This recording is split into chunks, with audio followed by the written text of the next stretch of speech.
Hello, dear students. Myself Joshidisha, and I warmly welcome you on behalf of Sri Shivsha College of Commerce, Management, and Computer Education, and it is managed by Jain Citizens Education Society.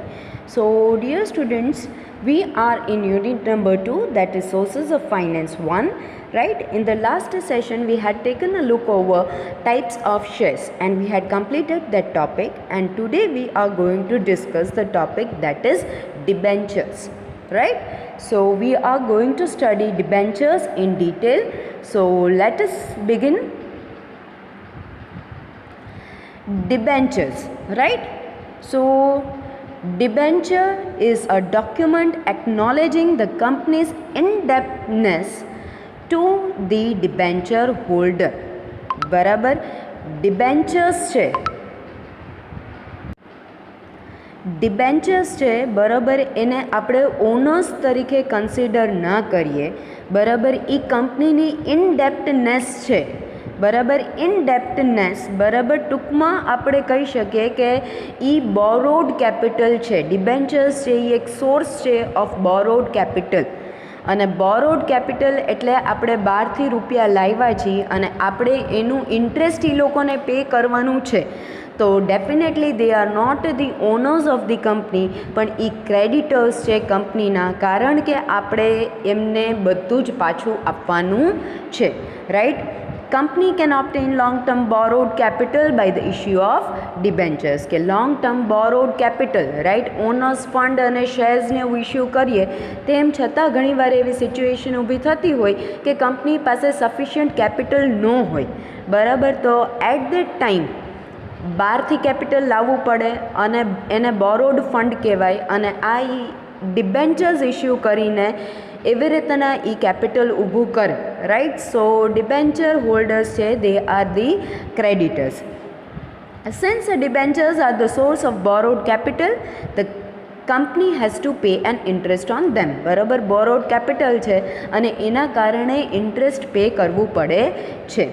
When charges are created on the assets of the company in order to issue debentures, they are called mortgage debentures. બરાબર, જ્યારે charges create કરવા પડે, લગાવવા પડે on the assets of the company, બરાબર, in order to issue debentures, એ વસ્તુને mortgage debentures તરીકે કહેવામાં આવે છે. Debentures have to be refunded by the company. બરાબર, જેમ હમણાં કીધું એમ કે બોરોડ ફંડ હોય, બહારથી લાવેલું ફંડ હોય, બરાબર, લોન તરીકે ફંડ હોય, તો એ ઓબ્વિયસલી આપણે રીપે કરવાનું જ આવે.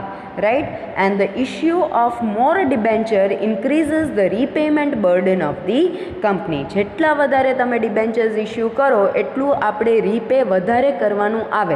એટલે આપણે એવું કહી શકીએ કે ડિબેન્ચર્સ છે એ એક બર્ડન છે કંપની માટે, કારણ કે ફ્યુચરમાં એને પે કરવાનું છે. અત્યારે ઇન્ટરેસ્ટ તો આપણે પે કરીએ છીએ, પણ એની જે એકચ્યુઅલ એમાઉન્ટ છે એ બી આપણે પે બેક કરવાની છે. એટલે ઇટ ઇઝ એડવાઇઝેબલ કે જેટલું બને એટલું ડિબેન્ચર્સ છે એ ઓછું ઇશ્યુ કરવું, કે જેના કારણે કંપની ઉપર કોઈ પણ ટાઈપનું બર્ડન રહે નહીં. Debentures have become popular in India because nowadays company issue debentures with attractive terms. Debentures છે એ ઇન્ડિયામાં બહુ પોપ્યુલર થઈ ગયા છે, કારણ કે કંપની છે એ ડિબેન્ચર્સ ઇશ્યુ કરે છે બહુ એટ્રેક્ટિવ ટર્મ્સ સાથે.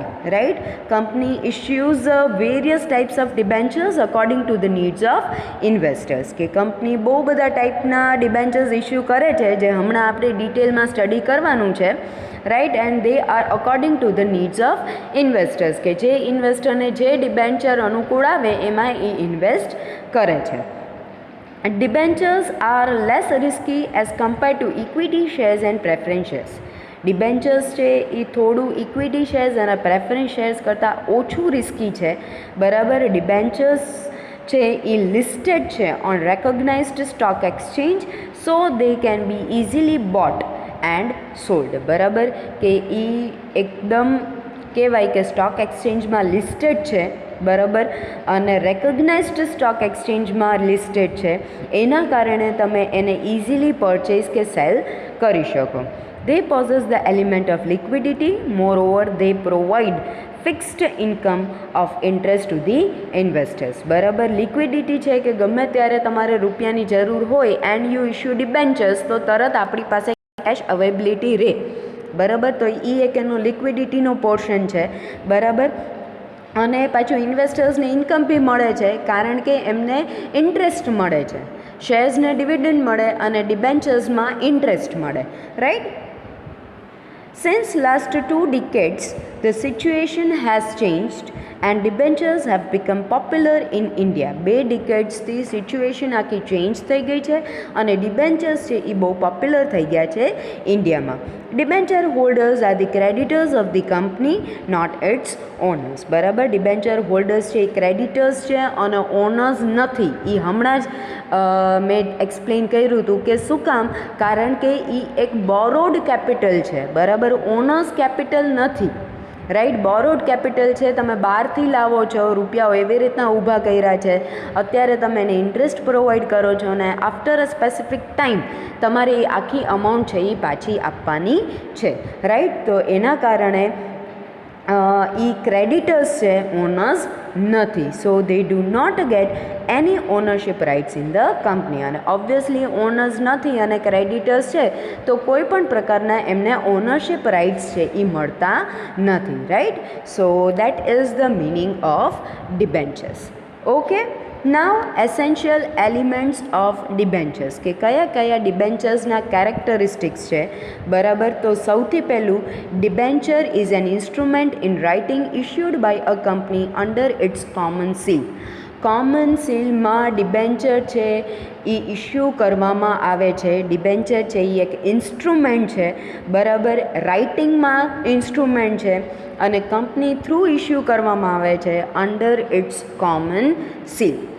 Second one is company promises to pay specific sum of money as started therein at fixed future date, બરાબર. તો સ્પેસિફિક સમ ઓફ મની છે એ આપણે ફ્યુચર ડેટમાં પે કરવાનું આવે છે, એટલે કંપનીને ડિબેન્ચર હોલ્ડર્સને પે કરવાનું આવે છે. Third one is debenture includes debenture stock and bonds, બરાબર. ડિબેન્ચર છે એમાં ડિબેન્ચર સ્ટોક અને બોન્ડ્સ છે એ ઇન્ક્લુડેડ છે. Debenture holders, fourth point is debenture holder is a creditor of the company. જેમ હમણાં જ આપણે જોયું કે ડિબેન્ચર હોલ્ડર્સ છે એ ક્રેડિટર્સ છે, they are not the owners. Fifth point is there are different types of debentures, બરાબર. જે હમણાં આપણે ડિટેલમાં સ્ટડી કરવાનું જ છે કે ડિબેન્ચર્સ છે, બરાબર, એના અલગ અલગ ટાઈપ્સ છે. Interest is paid at a fixed rate on debentures. Interest છે એ પે કરવામાં આવે છે at a fixed rate on debentures. Then a trustee is appointed through debenture trust deed to protect the interest of debenture holders, બરાબર. એક trustee particularly appoint કરવામાં આવે છે, બરાબર, થ્રુ ડિબેન્ચર ટ્રસ્ટ ડીડ, અને એ ડિબેન્ચર હોલ્ડર્સના ઇન્ટરેસ્ટને પ્રોટેક્ટ કરે છે, એવા એક્ટ કરે છે કે જેનાથી ડિબેન્ચર હોલ્ડર્સને જસ્ટિસ મળે, right. Then debenture redemption reserve has to be created. Debenture redemption reserve છે એ ક્રિએટ કરવામાં આવે છે. And last one is debentures are transferable, કે ડિબેન્ચર્સ છે એ ટ્રાન્સફરેબલ છે. જ્યારે પણ તમને એવું લાગે કે you want to transfer it, you can, right. So these were the 9 essential elements of debentures, બરાબર. એના કેરેક્ટરિસ્ટિક્સ હતા. Now the point that we are going to discuss is types of debentures, બરાબર. ક્લાસીસ કે types of debentures. તો classification of debentures are as follows, બરાબર. પહેલું છે on the basis of transferability, right. તો એની અંદર બે છે, દેટ ઇઝ રજિસ્ટર્ડ ડિબેન્ચર અને બેરર ડિબેન્ચર. તો ટ્રાન્સફરેબિલિટીમાં ફર્સ્ટ વન રજિસ્ટર્ડ. તો company maintain the register of debenture holders. Registered ડિબેન્ચરમાં ટૂંકમાં કંપની રજિસ્ટર મેન્ટેન કરે છે ડિબેન્ચર હોલ્ડર્સનું. નેમ, એડ્રેસ, બીજા રિલેટિવ પર્ટિક્યુલર્સ છે એ બધું એન્ટર કરવામાં આવે છે રજિસ્ટરમાં, બરાબર. Interest on debenture is paid to the register holder. Interest છે ડિબેન્ચર ઉપર એ રજિસ્ટર હોલ્ડરને પે કરવામાં આવે છે. And this type of debenture can be transferred by executing transfer deed as per prescribed procedure. આ ડિબેન્ચર્સને જો ટ્રાન્સફર કરવું હોય, રાઈટ, તો એ transfer deed according procedure follow કરી શકે છે. તો that is registered debenture. Second is bearer debenture. તો આ ટાઈપના ડિબેન્ચર્સ છે એનું ક્યાંય રેકોર્ડ કરવામાં આવતું નથી, કોઈ પણ રજિસ્ટરમાં એનો રેકોર્ડ નથી, બરાબર. એન્ડ ખાલી ટ્રાન્સફર એક વ્યક્તિ બીજાને દઈ દે, રાઈટ, એવી રીતના સિમ્પલ રીતના બી તમે ટ્રાન્સફર કરી શકો. જેમ કે નેગોશિયેબલ ઇન્સ્ટ્રુમેન્ટ, કે અત્યારે મારી પાસે ઇન્સ્ટ્રુમેન્ટ છે, પીસ ઓફ પેપર છે, હું તમને આપું છું, બરાબર, હેન્ડ ઓવર કરું છું, તો એ હવે ડિબેન્ચર્સ તમારા થઈ ગયા અને મારી ઓનરશિપ છે એ એમાંથી નીકળી ગઈ, બરાબર. જેમ બેરર ચેક આવે છે, બરાબર, કે જેના હાથમાં આવ્યું એની ઇન્કમ, તો એ જ પ્રમાણે બેરર ડિબેન્ચર છે કે જેના હાથમાં ડિબેન્ચર્સ હોય, બરાબર, they can easily transfer it to another person. So these were the two types on the basis of transferability. Second point is on the basis of security. તો એમાં બે પોઈન્ટ્સ છે, બરાબર, that is simple or unsecured debenture અને mortgage debenture. તો પેલું simple or unsecured debenture. તો company does not create any charge or mortgage on its assets when these debentures are issued, કે કંપની કોઈ પણ પ્રકારનું ચાર્જ કે મોર્ગેજ એસેટ્સ ઉપર લેતું નથી, બરાબર, જ્યારે પણ એ ડિબેન્ચર્સ ઇશ્યુ કરે છે. એના કારણે એને સિમ્પલ અને અનસિક્યોર્ડ કીધું છે, કે કોઈ પણ ચાર્જ નથી કે કોઈ પણ એસેટ્સનું મોર્ગેજ લેવામાં આવતું નથી, right. And these debenture holders are in the rank of unsecured creditors at the time of winding up of the company, બરાબર. આવા ડિબેન્ચર હોલ્ડર્સ છે, બરાબર, they are in the rank of unsecured creditors. અનસિક્યોરિટી છે કારણ કે કોઈ પણ assets ઉપર મોર્ગેજ નથી કરેલું કે કોઈ પણ ટાઈપનો ચાર્જ છે એ લેવામાં નથી આવ્યો, એના કારણે અનસિક્યોર્ડ ક્રેડિટર્સ છે. Then second one is mortgage debentures. તો આ ટાઈપના ડિબેન્ચર્સ છે that are issued by the company against the mortgage on the assets of the company, right. કોઈ પણ વસ્તુનું મોર્ગેજ લીધું છે એસેટ ઉપર અને પછી જ ડિબેન્ચર્સ છે એ ઇશ્યુડ કર્યા છે, રાઈટ. એના કારણે તમે એને સિક્યોર્ડ ડિબેન્ચર્સ બી કહી શકો, right. And if fixed assets are mortgage it is known as fixed charge. કોઈ પણ જો ફિક્સ્ડ એસેટ ઉપર મોર્ગેજ લીધું હોય તો એને ફિક્સ્ડ ચાર્જ બી કહી શકાય. In short, these debentures are secured by a mortgage on the assets of the company, right. And these debentures are more secured from the view point of the investors and people who prefer security of their investment, બરાબર. જેને સિક્યોરિટીની વધારે હોય, right, ઈચ્છા, તો એ લોકો આમાં વધારે invest કરે છે કારણ કે કોઈ પણ પર્ટિક્યુલર એસેટ્સ ઉપર મોર્ગેજ કરવામાં આવે છે અને ચાર્જ છે એ લેવામાં આવે છે. Then third point is on the basis of redeemability, right.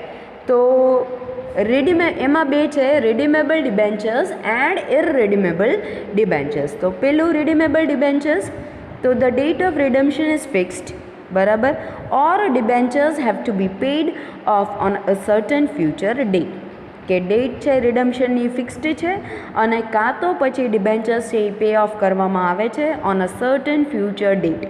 The repayable date of this debentures is mentioned at the time of issue, બરાબર, કે જે રીપેએબલ ડેટ હોય આ ડિબેન્ચર્સની એ ઇશ્યુ કરવાના ટાઈમે જ મેન્શન કરી દેવામાં આવે છે કે ખબર પડે કે એટ ધીસ સ્પેસિફિક ટાઈમ, બરાબર, જે ડિબેન્ચર્સ છે એ રિડીમ કરવાના છે. એન્ડ ઇરરિડીમેબલ, તો these are debentures which are redeemable or repayable at the time of liquidation of the company. Generally, these debentures are not redeemed during the lifetime of the company. Irredeemable debentures એટલે આ એવા ટાઈપના debentures છે, બરાબર, કે જે લિક્વિડેશનના ટાઈમે જ રિડીમ કરવામાં આવે છે, એની પહેલાં ક્યારેય રિડીમ થતા નથી. બાકી આખો જે લાઈફ ટાઈમ હોય છે કંપનીનો ત્યારે આ રિડીમ થતા નથી, પણ જ્યારે લિક્વિડેશનનો ટાઈમ આવે, કંપની વાઇન્ડ અપ કરવાનો ટાઈમ આવે, એવા ટાઈમે આ ડિબેન્ચર્સને રિડીમ કરવામાં આવે છે, right. So these were redeemable debentures. Now fourth point, that is on the basis of conversion, બરાબર, કે કન્વર્ઝનના બેઝિસ ઉપર બે ટાઈપ છે, convertible debentures and non convertible debentures. તો કન્વર્ટેબલ ડિબેન્ચર્સ, તો convertible debenture holders are given the option of converting their debentures into equity shares after a certain period, કે અમુક ટાઈમ પછી એક રાઇટ આપવામાં આવે છે કે ડિબેન્ચર્સ છે એ ઇક્વિટી શેર્સમાં કન્વર્ટ થઈ શકે, બરાબર. કારણ કે ક્રેડિટર્સ છે ઓફ ધ કંપની, અને જો એ ઓનર બની જાય, અત્યારે તો ડિબેન્ચર હોલ્ડર્સ છે એ ક્રેડિટર્સ છે, અને જો ઇક્વિટી શેર હોલ્ડર્સમાં કન્વર્ટ થાય તો એ ઓનર બની જાય, બરાબર. અને આના કારણે કંપનીને શું બેનિફિટ થાય કે એનું જે બર્ડન છે રીપેમેન્ટ કરવાનું ડેપ્થનું એ ઓછું થઈ જાય. તો કન્વર્ટેબલ ડિબેન્ચર્સ છે એ બહુ બેનિફિશિયલ છે કંપની માટે, કારણ કે અત્યારના ક્રેડિટર્સ જો ફ્યુચરના ઓનર્સ થઈ જાય તો એનું જે રીપે કરવાનું જે બર્ડન છે કંપનીનું એ ઘણું ઓછું થઈ જાય. કન્વર્ટેબલ ડિબેન્ચર્સ છે એ બહુ પોપ્યુલર છે યુએસએમાં, યુકેમાં અને હવે તો ઇન્ડિયામાં બી, બરાબર. And it is said that the birth of convertible debentures is a borrowed capital and its rebirth is as equity shares or as cash, બરાબર. ઓબ્વિયસલી બેનિફિશિયલ છે, જેમ હમણાં મેં કીધું એમ કે એક ડિબેન્ચર્સ એટલે અત્યારે બોરોડ ફંડ કહેવાય, બરાબર, જે આપણે રીપે કરવાનું જ છે, પણ જો ઇક્વિટી શેર્સમાં કન્વર્ટ થઈ જાય તો એ ઓનર્સ ફંડ થઈ જાય, તો definitely it is beneficial for the company. And second one is known convertible debentures. તો નોન કન્વર્ટેબલ ડિબેન્ચર્સ છે એ ઇક્વિટી શેર્સમાં કન્વર્ટ થતા નથી. Amount of non-convertible debentures is returned to its holder at specific time and at specific rate. કે જ્યારે નક્કી કર્યું હોય કે આ નોન કન્વર્ટેબલ ડિબેન્ચર્સ છે તો અમુક ટાઈમ પછી જ્યારે એમને પે કરવાનું નક્કી કર્યું હોય જે બી એમાઉન્ટ, રાઈટ, તો એ ટાઈમે એને પે કરી દેવામાં આવે છે, બરાબર. એ ક્યારેય ડિબેન્ચર્સમાંથી ઇક્વિટી શેર્સમાં કન્વર્ટ થતું નથી. તો that is known convertible debentures. Till its duration, also specific time and at specified rate, the interest is paid like a redeemable debentures. ત્યાં સુધી જ્યાં સુધી એનો સ્પેસિફિક ટાઈમ ન આવે, બરાબર, ત્યાં સુધી એને ઇન્ટરેસ્ટ પે કરવામાં આવે છે, જેમ રિડીમેબલ ડિબેન્ચર્સને પે કરવામાં આવે છે. સો on the basis of conversionમાં આપણે જોયું that is convertible debentures and non-convertible debentures, right. So this was all about debentures, right. So debentures છે, again I am repeating કે એ borrowed ફંડ છે, બરાબર, અને એ એક લાયબિલિટી છે કંપની માટે. જો બહુ વધારે ડિબેન્ચર્સ કંપની ઇસ્યુ કરે તો ફ્યુચરમાં એના માટે એ બહુ મોટું બર્ડન છે, right. So this are the debentures. તો આપણે ડિબેન્ચર્સનો મિનિંગ ઇન્ટ્રોડક્શન જોયું, એના એસેન્શિયલ એલિમેન્ટ્સ જોયા અને આપણે એના ટાઈપ્સ જોયા, right. So this was all about today's session. Thank you dear students.